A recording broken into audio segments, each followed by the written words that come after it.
Hello বন্ধুরা, আমি সোনালি। তা আজকে রান্না করবো চিকেন, একটু অন্য স্টাইলে করব।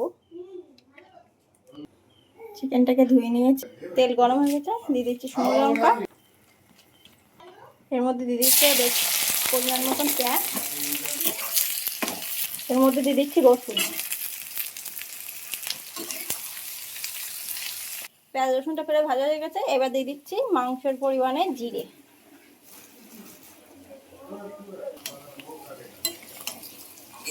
এর মধ্যে দিয়ে দিচ্ছি কাজু বাদাম, এর মধ্যে দিয়ে দিচ্ছি সাদা তিল, আর দিয়ে দিচ্ছি পরিমাণ মতন টমেটো।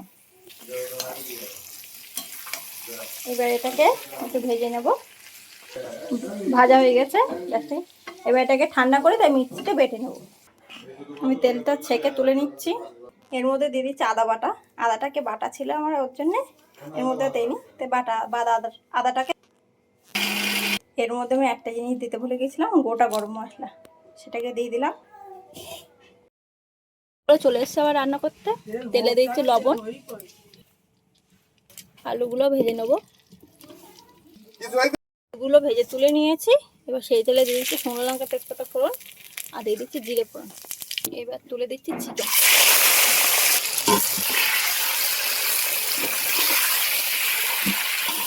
চিকেনটাকে ভালো করে ভেজে নেব।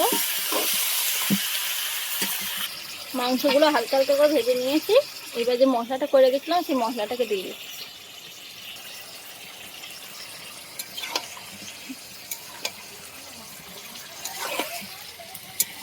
এর মধ্যে এবার দিয়ে দিচ্ছি হলুদ, আর দিয়ে দিচ্ছি পরিমাণ মতন লবণ,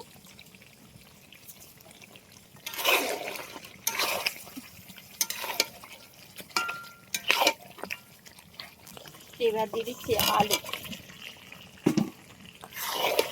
এর মধ্যে আলুটা না দিলে ভালো হয়, কিন্তু আমাদের বাড়ির লোক আবার আলু না হলে হবে না, ওই জন্য আলুটা দিলাম। এখনই যা সেন্ট হয়ে গেছে না মাংসের থেকে,